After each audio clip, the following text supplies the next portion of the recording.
In this podcast, we will be talking about the Teaching Family Model and exploring a little bit about its history.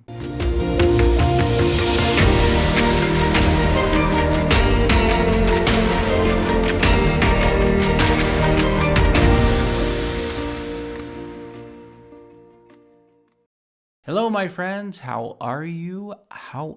Friends? I'm doing great, actually. And today I am going to be talking about the Teaching Family Model. Over the last couple of weeks, we have been talking a lot about skills, parenting skills. All of those skills come from the Teaching Family Model. And the Teaching Family Model is the model that we use to work with children in helping to shape their behaviors. But I'm sure a lot of you have questions about what it is, how it came to be, and where it's being implemented around the world and its effectiveness. Obviously, you want to know those things, right? So I'm going to be reading some of the information that I have here on the Teaching Family Model, even though I've been a part of the Teaching Family Model for a long time now. But I want you to get and grasp the depth at which this model really has the chops to shape and change behaviors with children of all different types of ages and different issues that they may be facing. So, to begin, the Teaching Family Model is a model of care for troubled youth, and it's used internationally in group homes, foster care, schools, home-based treatments, and other youth-independent adult care programs. Really,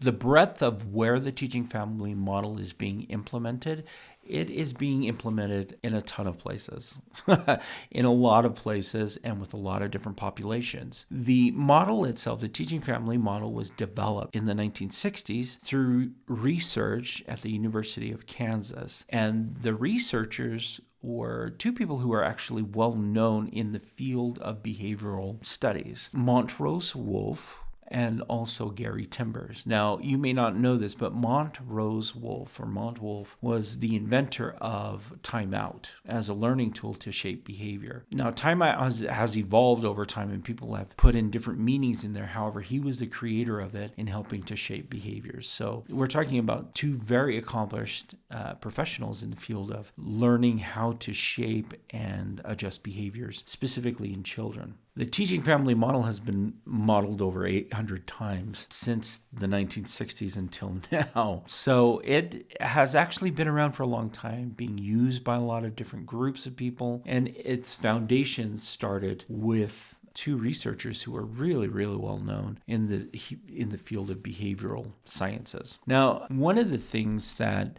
makes this model really beautiful is that it actually focuses on humane and respectful practices that ensure the safety and well-being and the rights of the people who are being served, or the child that's being served. It's effective treatment that has measurable outcomes and achieves child, youth, adult, and family goals. It can be individualized treatment that meets social, emotional, cognitive, and developmental needs. It's trauma-informed to understand and responding to the individual's life experiences. And also with the Teaching Family Model, there is a component of quality assurance in the way that it's being delivered, and we'll talk a little bit about that. The 1960s, at that time, there was a lot going on as far as trying to understand human behavior, how to shape it. I mean, really, there's a lot of information that has come out and studies that were done and performed during that time. During the 1960s, for the Teaching Family Model, they were studying how they could change the behavior of children who had been removed from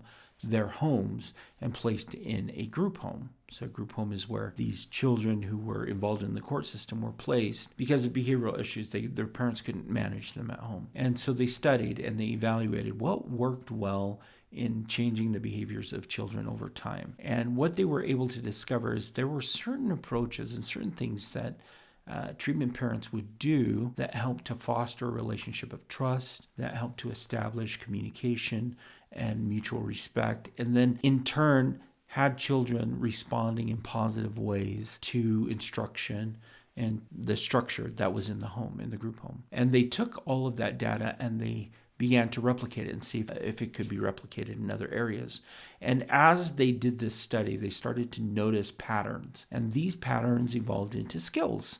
And that's the skills that we use here in Smarter Parenting. And those are the skills that I have been talking about in previous podcasts. Super amazing that this over time has evolved and we've been able to gather information to see what works well. How do we communicate with children effectively? Well, there are steps that these parents did with these kids in order to shape their behaviors. And so we've taken those steps and we've made them very apparent and very applicable. So you can use those steps in your own communications with your children. What are ways that we can praise our children more effectively? Okay, so there existed this idea that we just communicate with our children, and then the Teaching Family Model has this other side where it's like, well, let's effectively communicate with our children and let's use what's worked best with the most difficult children in resolving their issues, and let's figure out what the components need to be there in order for this communication to happen. Same thing happened with praise. Let's praise all our children, general praise.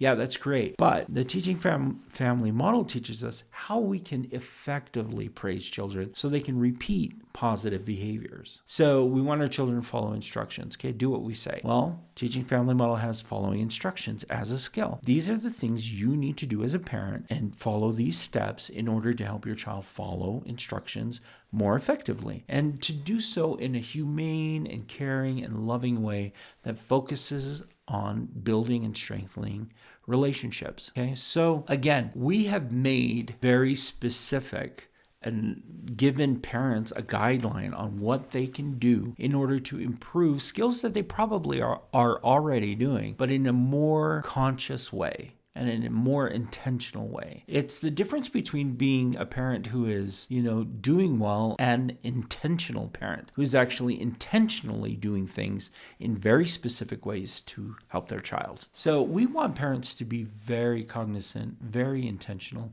very specific in the way that they approach their children and train them. Now, I wanted to talk about the different programs or different groups that the Teaching Family Model is being used with. Initially, it started with group homes. And group homes, again, were places where children had to be removed from their families in order to be safe. And so children going into group homes would receive treatment, and it continues to this day. There are group homes that still use the Teaching Family Model as the approach, with the intention of having the children return back to their families so they can be managed and live with their families. And so not a permanent setting that they're stuck in the group home, but they're skills that they needed to learn in order to function well within their own families. Family homes, Teaching Family Model is being used in family homes, still happening today around the country and around the world. So it's being used there. It also has been translated to be used in foster care homes, where a child is in the home temporarily with a foster parent, and they're using these skills to help these children learn how to interact and how to behave in foster care, with the intention of them being placed back with their parents or with adoptive parents. So fantastic application to where you're doing it in restrictive environments and then less restrictive environments. Another area where the Teaching Family Model is being used is in home-based treatment. Now, home-based treatment means that somebody actually goes into the home of a family and they start teaching these skills to help the family stay together. That's where I come from. I come from that area of home-based treatment. So my job was to go into homes and work with parents and children in their home, teaching these skills from the Teaching Family Model with the intention of keeping them together and helping them get along better. Sometimes court-ordered, sometimes not. Mostly court-ordered in my case. But I would go in and actually work with parents and children in their homes to prevent them from moving into foster care or moving into even more restrictive group home. Now, the Teaching Family Model is also being used in schools. Yes. So in educational settings, you'll have teachers using these skills with the kids that are in the school, the students. And these skills, again, are transferable to home life, to work life, to school. And so it really does cover such a broad range of helping children gather the skills they need to be successful wherever they may be. The Teaching Family Model is also being used in mental health programs. So in psychiatric and inpatient settings, short-term crisis, emergency placements, outpatient clinics. This is being used in multiple places. The Teaching Family Model is an effective model that you can use to teach very specific skills to these patients that they can use and implement in their lives, even in crisis modes. Currently, it's also being used with adults with developmental disabilities. So interesting to see this realm of different populations actually using this model as a way to address behaviors. So the agency that I work for, which is the Utah Youth Village, we use the model. And we are only one of a lot of different agencies that use the Teaching Family Model. We refer to it as the model because it's shorter than saying the Teaching Family Model, but it is the Teaching Family Model. But we're only one agency of many around the world that use the Teaching Family Model. Definitely want to keep that in mind, that this is being used by a lot of different people who are working with children, shaping behaviors and families, but in a lot of different settings. So you have group homes, you have foster care, you have home-based placement, you have schools, you have adults with disabilities, you have crisis centers. They're all using this model. And it's being used around the world. So here in the United States, Albania, Australia, different places. I taught these skills as well in Uganda, in Africa for a time. So it's kind of amazing to see these skills being implemented and embraced in different places. There is an agency in New Zealand as well that is using this with the Maori people, the indigenous people of New Zealand. After doing a lot of research, this was the only model they found that was respectful of their culture, that they could implement and place in the cultural consistency of what is culturally appropriate for the Maori people. So it's really interesting to kind of see how far this has reached since the 1960s and who is using this. There's a quote that I want to share from Tom Bowerman. He's the director at Berry Street in Australia, and he talks about the Teaching Family Model. He says, "The Teaching Family Model standards give us a great focus to achieve best quality of care, a framework to work with to set high bar for what we want to achieve, and holds us all to account in every part of the agency." It's great. It's being used all over the place, right? And that's fantastic. But how do we know it's being used to the utmost fidelity of what was intended initially? Well, in the 1970s, an organization was created called the Teaching Family Association. The job of the Teaching Family Association is to accredit agencies who are using the Teaching Family Model to be sure that they're using it correctly. This agency, that is their goal, is to be sure that it's being used effectively and to the utmost fidelity of the Teaching Family Model standards. And it requires other people coming in, looking and seeing what you're doing, how you're implementing things, offering feedback and suggestions. One of the things that I love about the Teaching Family Model is that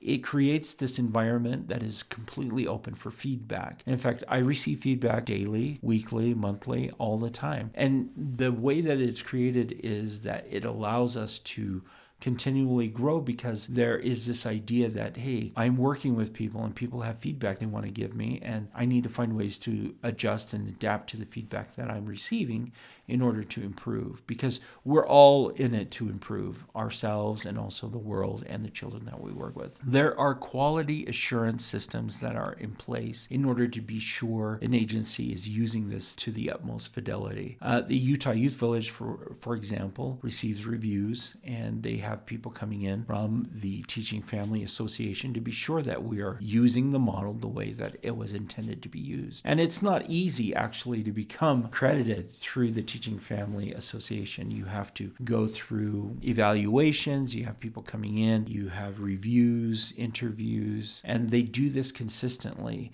This isn't something that you become accredited and then you are accredited for life. No, you become accredited, and then over time, you're continually accredited, and you have to maintain a certain level of fidelity towards the Teaching Family Model. Now, you're probably wondering why I'm sharing all this information with you, but the reason I'm sharing it with you is because it is super important for you to understand that what we are sharing here at Smarter Parenting isn't something that was invented yesterday. This is something that has existed for a long time, has served a lot of people, and has been effective in providing care. I am only sharing information and knowledge that has already been tried and tested by hundreds, thousands of people, and it's proven to be effective. It can be effective for you too as a parent. Now, specifically with children with ADHD, as you know, this is being used in various agencies with various populations. It's also effective for children with ADHD. So you want to take these skills and you want to use them. And in addressing your child who has ADHD, you're going to find that a lot of the skills help them to refocus on the things that are important. It helps you remove improve the emotional response that you may have to your child's misbehavior. It also gives you a framework on what you can do and what you should be doing in order to continually build a strong relationship with your child. Because we don't want misbehavior to be the dividing wedge between you and your child. We want them to be able to learn from their misbehavior and adopt new, more positive behaviors. That's our whole intention, and to maintain and retain and continue on with the strong relationships that you and your child should be having as they continually grow, right? That's kind of an overview of the Teaching Family Model, agencies that are using it, the importance of it. I just want you to know you are not alone. You're not alone in what you're doing. And we are sharing this with you because we care. We care about you. We care about you and your child. We care that you're successful. We here at Smarter Parenting believe that the best is yet to come for the generations to come. And that all depends on our ability to help them realize their full potential. And I've seen it happen hundreds and hundreds of times with the families that I've worked with, that these skills really do make a huge difference, not only in the satisfaction of a child in their relationship with their parent, but also in a parent's ability to form and bond with their children. If anything, jump over to the Smarter Parenting website and look through the skills. Use the skills. I've covered the skills in depth in previous podcasts. Go back and listen to them. Effective communication, effective praise, observe and describe. All of those skills are meant to build relationships and to help shape your child's behavior in positive ways. But they're founded in the Teaching Family Model, which has been around for decades and is being used around the world by successful agencies and parents to help children succeed. That's it for me for now. You'll hear again from me soon. I have so much more to share with you, and a lot to share with you about ADHD and children with ADHD, as well as additional parenting techniques and strategies. If you haven't signed up for a mini session, sign up for a mini session. Let's talk, me and you, one-on-one. Let's talk about what's happening, and let's address some of the issues that are happening and put some skills into place that you can use and implement to help shape your child's behavior. Take care, have a good one, and I am sending you my best. See you later. Bye-bye.